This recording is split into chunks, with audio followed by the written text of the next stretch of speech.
চাঁপাইনবাবগঞ্জে 12 মাসিক কাঁঠাল চাষে প্রশংসায় ভাসছেন ইউপি সদস্য নজরুল ইসলাম। বিস্তারিত থাকছে শাহরিয়ার শাহাদাতের প্রতিবেদনে। ইউপি সদস্য নজরুল ইসলাম তার বাড়ির উঠানে 12 মাসিক জাতীয় ফল কাঁঠাল চাষ করে প্রশংসায় ভাসছেন।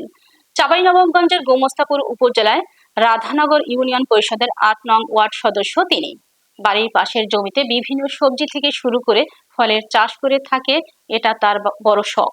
কিন্তু 12 মাসিক কাঁঠাল চাষ করে অনেক মানুষের মুখে মুখে প্রশংসায় ভাসছেন।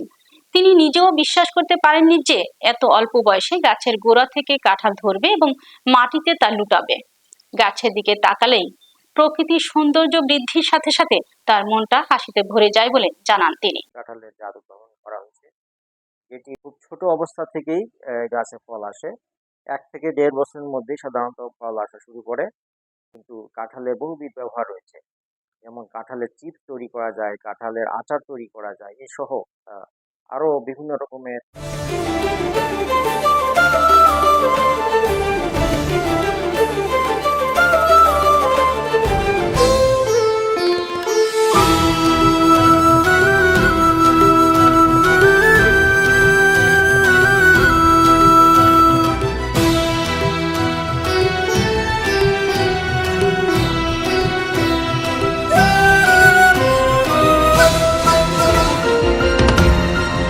টেকনাফ থেকে তেঁতুলিয়া, রূপসা থেকে পাথুরিয়া, বিশ্বজুড়ে রূপসী বাংলা।